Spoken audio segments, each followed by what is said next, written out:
To really get a handle on a moment in time, sometimes the best way is to look at what came right after. We're about to see how just 10 short years completely transformed a nation, and how two of its greatest writers captured that incredible whiplash. Just look at this.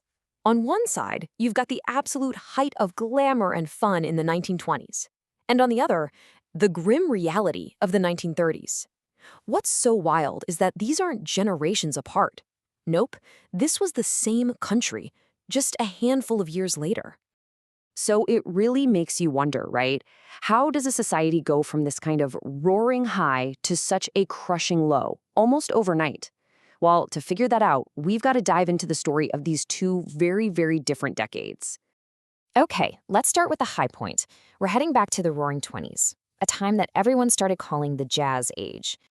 So the stage was set back in 1918.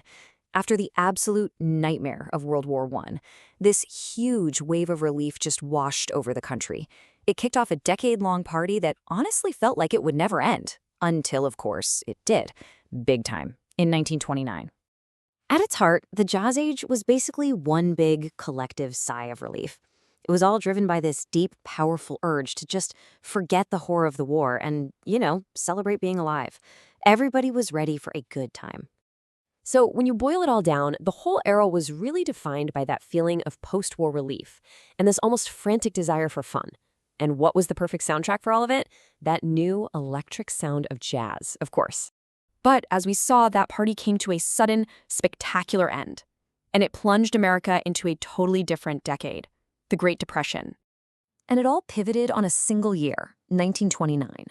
That stock market crash wasn't just some numbers on a board. It was like the starting gun for a decade of unbelievable hardship for pretty much everyone. You really can't put it any more simply or starkly than this. If the Jazz Age was all about celebration and having too much, the Great Depression was its complete and total opposite in every way. And the reality of this new era was just brutal. Jobs vanished, people lost their homes. Families that had been comfortable were suddenly struggling just to put food on the table. It was a national catastrophe. So to really get inside the feeling of these two opposite worlds, we can look to the writers who captured them so perfectly.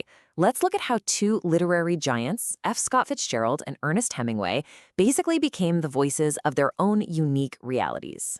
First up, F. Scott Fitzgerald. In a lot of ways, he was the Jazz Age. He lived the life he wrote about. He was at all the lavish parties, he embraced the glamour, and he documented this world of the super rich with a very formal, elegant, and sensitive style.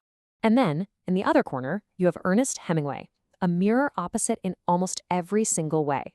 While Fitzgerald was capturing champagne parties, Hemingway was out in the world, fishing, hunting, facing raw nature. And his writing style was a perfect reflection of that life. Tough, stripped down, and focused on the real struggles of ordinary people. But here's the fascinating part. For all their differences, they were tied together by this one powerful artistic choice.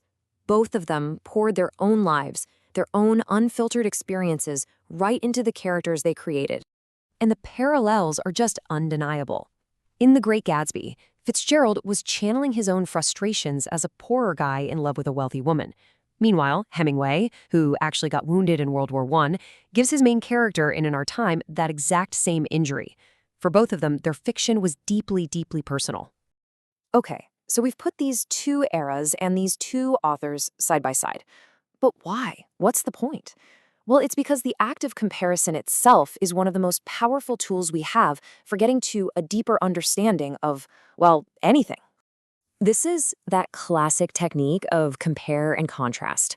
By looking for what's the same, comparing, and what's different, contrasting, we basically force our brains to look closer to see all the little details and connections that you'd totally miss at first glance. You could even picture it, right? Think of it like a Venn diagram from school, where the different parts tell one story, but that all-important overlapping space in the middle, that's where you find the shared truths. And look, if we map our two authors onto that very structure, it becomes so clear. On the sides, you have their big contrasts, style, subject, persona. But right there in that shared ground in the middle, you find what they had in common, They lived at the same time, they both put their real life into their books, and they both became absolute legends of American writing. And this skill, it goes way beyond literature. Getting good at this whole comparison thing makes you a more active reader, a more critical listener, and just a sharper thinker, no matter what you're looking at. So that really leaves us with one last big thought. We've just used this tool to understand the past. But how can comparing and contrasting different perspectives, different voices, different experiences, help us make sense of the complicated world we're living in right now? It's a powerful question, isn't it?